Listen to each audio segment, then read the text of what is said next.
like they're talking about why they should be cast as Snow White, and when they're talking in the old dub, it says, "I should be Snow White because I have the most talent." She like points to herself, and there's like a boinging sound effect, and I didn't understand why as a kid. But apparently in the Japanese, she said, "I should be Snow White because I've got the biggest boobs." And so it was fun in our dub since it's unedited. I got to be like, well, I should be Snow White because I've got the biggest boobs.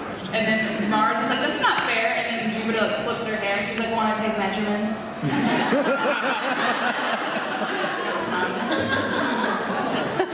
Does Mercury take measurements? Pecan, I love pecan pie, but after a few bites, it's too sweet. Exactly. So this pie is really great. It kind of balances it out. Anyways, for whatever reason, the recipe, I did that thing that you're not supposed to do, which is I didn't read the entire recipe before starting, and I just started. And then I was going to do my thing, and then I realized the recipe, for whatever reason, it makes zero sense, was actually a recipe to make 2 pies. Wow. So I ended up with 2 pies, and they say that baking is a science, right? And that cooking is like an art. The 2 pies, while both good, came out completely different. Which I do not understand. How? Yes! You weren't there. It's like chemistry.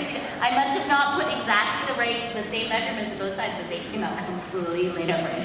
I have a question, because you probably tried this before. So for Chinese New Year, Christine bought me like this rice cake, and it was packaged like an action figure. It was a big fish. What kind of rice cake? It was like, I don't know. It was kind of clearish, but not really. Was it hard? It was kind of soft. Kind of. Did you open it? We opened it, and it said you can microwave it, you can steam it. So Christine put it in the microwave. Okay, so that kind of rice cake is like their version of like a mochi thing.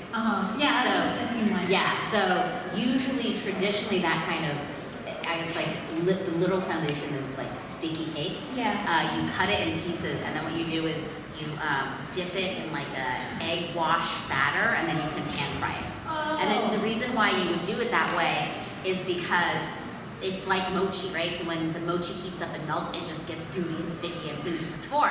So if you put a little bit of that egg batter on the outside, it kind of seals it, and the inside will still be gooey.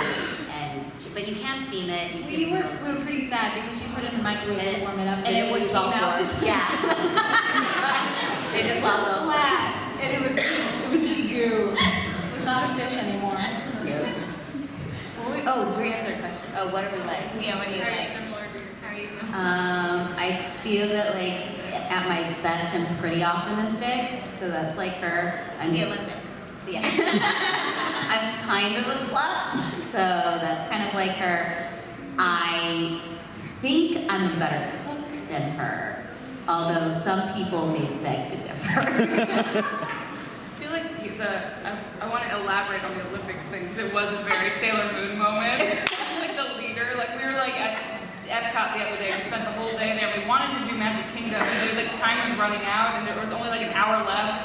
And the park closed at 9 for like a secret event or something like that. So we got there at 8:45 and they let us in and we're like, we need to get to the Haunted Mansion, at least that one ride. And we couldn't figure it out, and Stephanie's like, I know the way. And she starts She actually ran it the right way because it's locked off. No, seriously, they were closing off the gate, and I was like, you couldn't enter. I was like, we can't get in. I kept being like, we can find a way. We can't do And I it. saw there was one little bridge, and I was like, guys, hurry! Do you guys know Disney World? Yeah. So they blocked off Adventureland, right? And she snuck in through Liberty, Liberty Square. Yeah. That's what she did. So I was like, guys, I know there's a bridge because in LA, in Disneyland, there's a little place that you could cut through Frontierland. I was like, there's a bridge, come on! Like, honestly, if they were gonna block it all off at the same time, they would have done it. Why I thought we were sneaking through. I was like, we've just made the cut. They can't kick us out now. You were playing your character. But then because your guys' park is not laid out exactly the same. No, it's so like the bridge between Fantasyland and like Adventureland and Frontierland happens before the lagoon, and ours happens in back of the lagoon. Yeah. They were like, we know where we're going. And they were running. I'm like, I hate running. You better know where you're going. What's so terrible is when we cut through, Haunted Mansion is like right there. And we went all the way to Splash Mountain.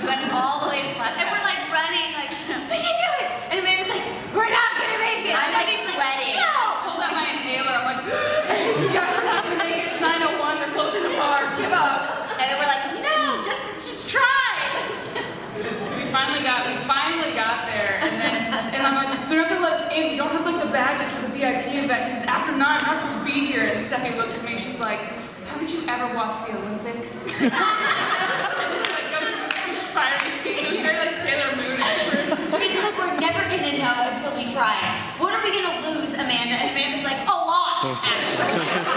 These 2 squirts of albuterol at I'm tired. I'm angry. I wish we had just given up. They come back tomorrow. It's not that big a deal.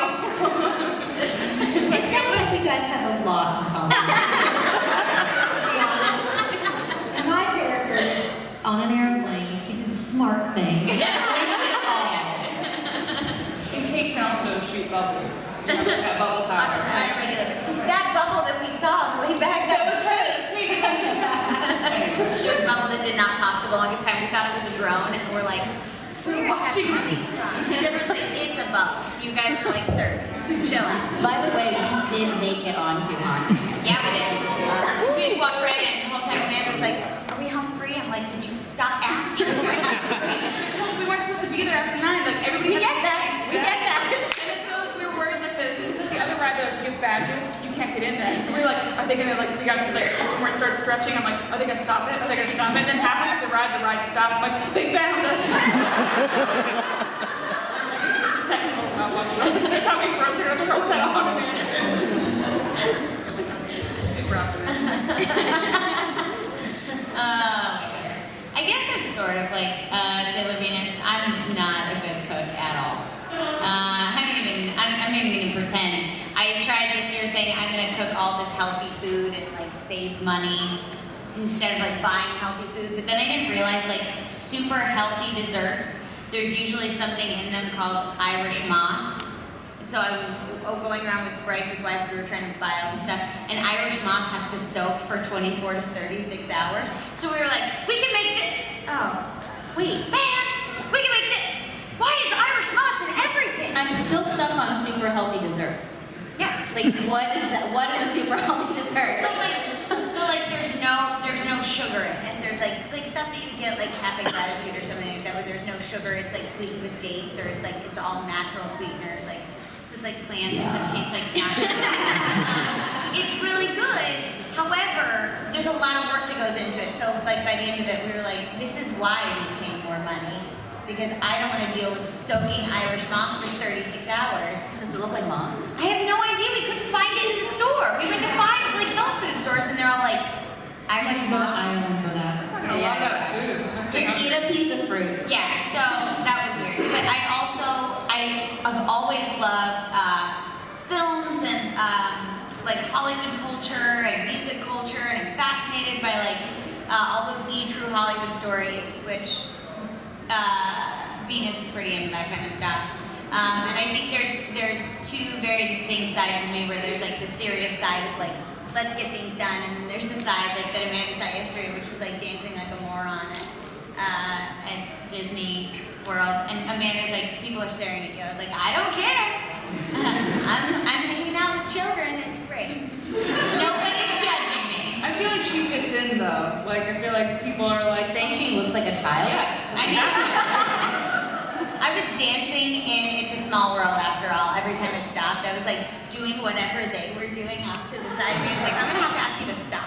People are staring at me. We were like convinced, so it's a small world, right? We'll move on to the next question soon, but it's a small world. In the beginning, all the countries are together and everybody's happy, and then they start there's like the march. They start merging together. Well, no, so in the beginning they're all there together, and then you go through and then they're all separate. And so we were like, it seems like it's like pre-war, like everybody's happy, and then the war happens, and then everybody's And I was like, separate. oh, right. And then they're all in, world peace happened, and they're peaceful. And Amanda says, They're all in white at the end, and they're all merged. They're dead. That's my theory. It's like a symbolism for the war or something. It's like, why are they all in white? It's not Antarctica anymore. And it's like, no, they're all happy because death is the great equalizer. and I was like, oh, I like it so much better. So dark. And I like it so much better when I think they're just all peaceful with each other. And it's like, because they're dead.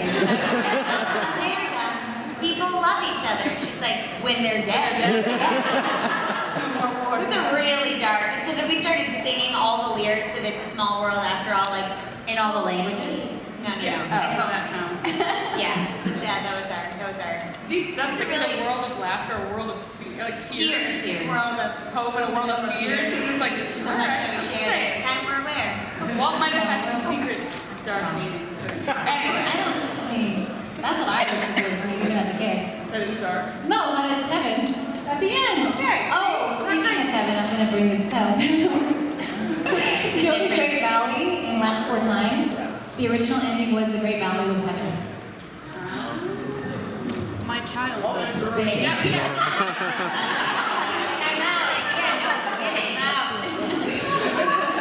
Alright. We'll stop rambling. No, we won't, but we'll try. Right here. Chris. Taking a power. No, it's all good. Right here. Hi. I have actually a question about your voicing. I've seen 2 videos before. One was Kate, and she was behind the scenes of the Naruto legend, the Stone Legend, and I've actually seen Cherami Leigh did the Lucy. I saw that video. So my question would be: is if someone who wants to pursue that kind of career, what is the best advice that you can give? Best advice for Getting into the business. wanting to be a voice actor? Exact question. Yes. Yes. You get asked that a lot. Why is that so funny? You're funny and you just don't realize it. You're so funny. Okay, well, you want me to? Yeah, you do it. Okay. I would say, well, what did I say in that thing? No. Refer to the video. No. I would say, this is what I would say. Someone asked me that.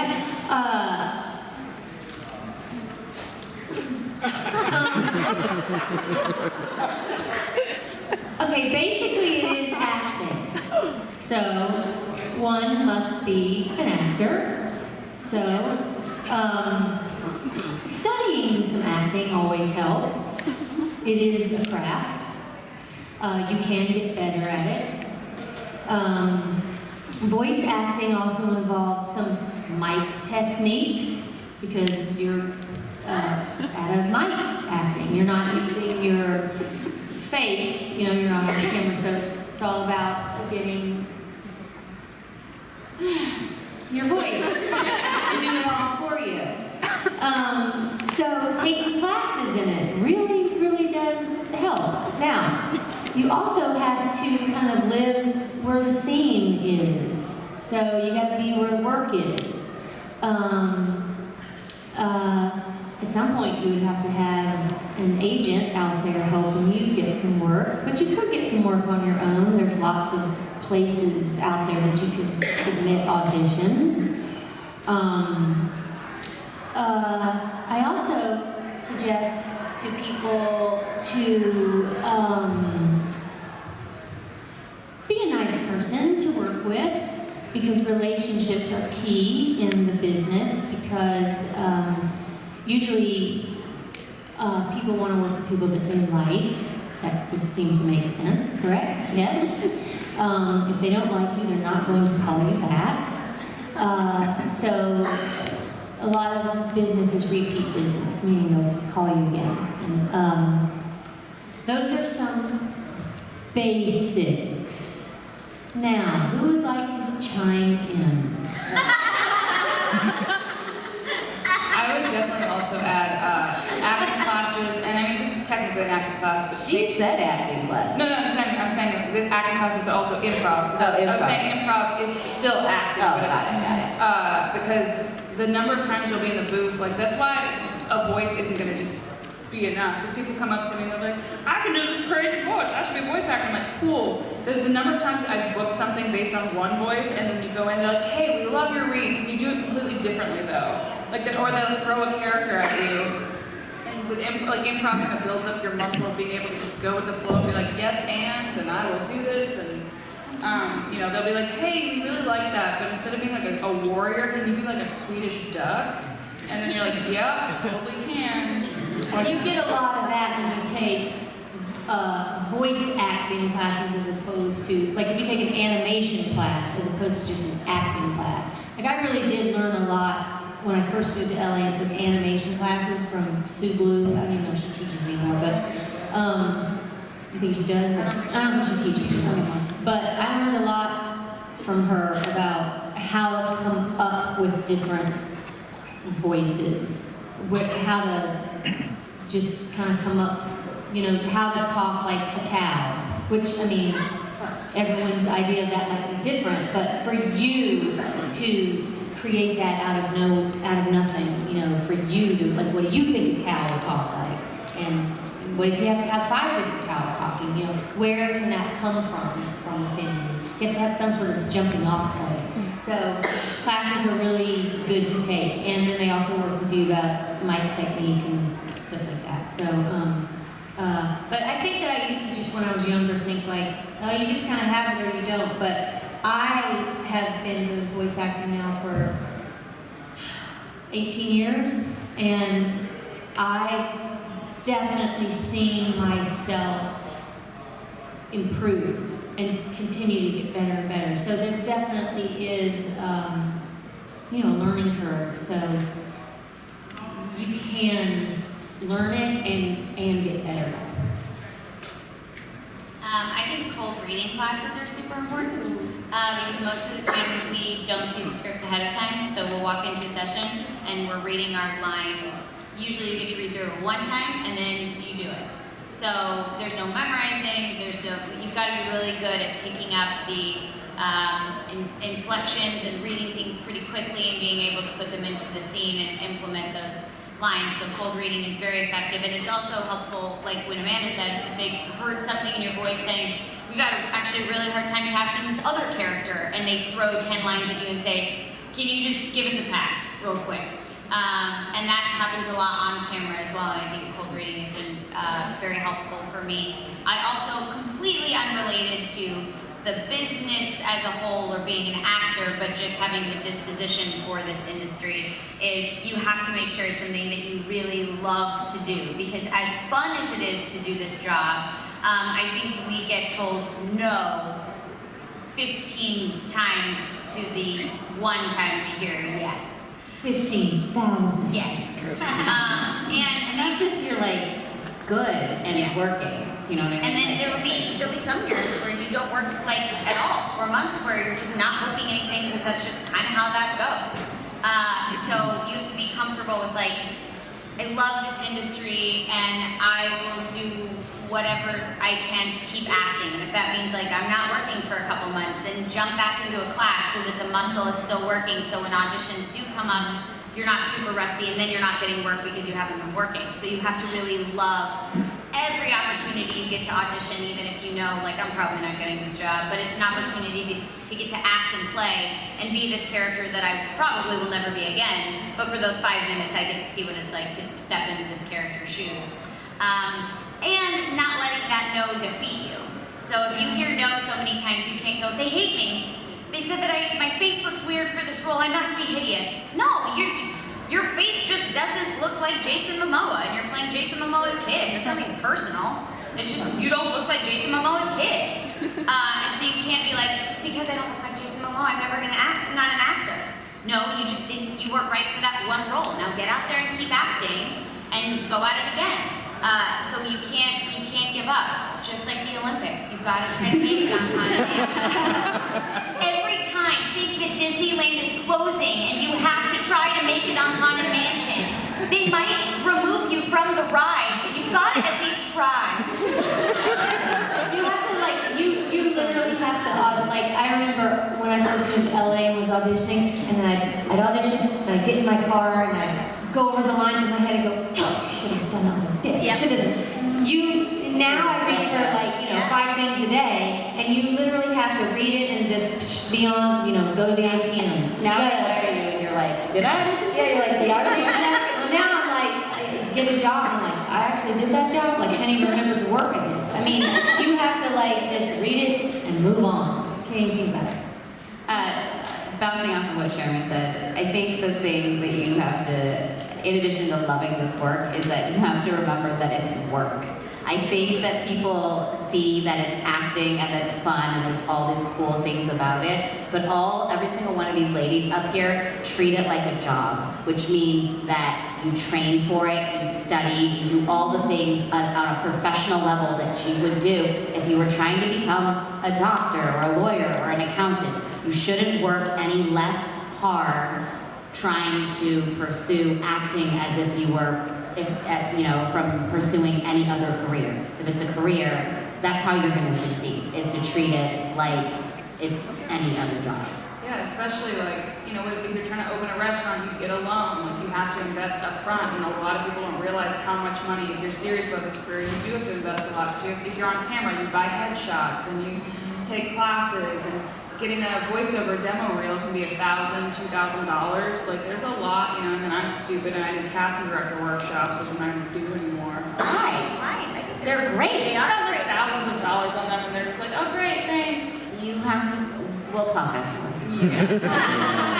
Anyway, that's something in LA. But yeah. It's everywhere. I want to add one more thing. Singing classes, singing lessons are also really helpful for this particular line of work. What'd you say? Singing. Huh? Singing? Yeah. It's good to learn. Yeah. Oh yeah. I actually moved to LA to do music first, and I kind of fell into voiceover through the music world, and it only helped me. I guess as a voice, I think working out and being fit and being active also helps because it keeps your lungs working, keeps your body in good shape. So when you have to go scream for like 8 seconds, your body is used to like working. So I think that being fit and active and drinking a lot of water and all of that is also very good because your body is your instrument, it's your tool. If it's not working, you won't be working either. What's the next? Yeah, we got it right at the end. Wait, Chris, do you know how long this is? Yeah, I was just getting right to it. We're about 10 minutes away. Oh, got it. Yeah. 10 minutes. This might be the last one. Okay, that's a hammer, not a question. Okay. I wanted to ask you, what is your favorite lines as your respective characters? Favorite line? I feel like one of my favorites is because you probably heard this before. In the old dub, they censored one of the Snow White episode where Jupiter's talking about they're talking about why they should be cast as Snow White, and Jupiter talking in the old dub it says I should be Snow White because I have the most talent. She points to herself. There's a boinging sound effect, and I didn't understand why as a kid. But apparently in the Japanese, she said I should be Snow White because I've got the biggest boobs. So that was fun in our dub since it's unedited. I got to be like, well, I should be Snow White because you've got the biggest boobs. And then Mars is like, that's not fair. And then Jupiter flips her hair and she's like, want to take measurements?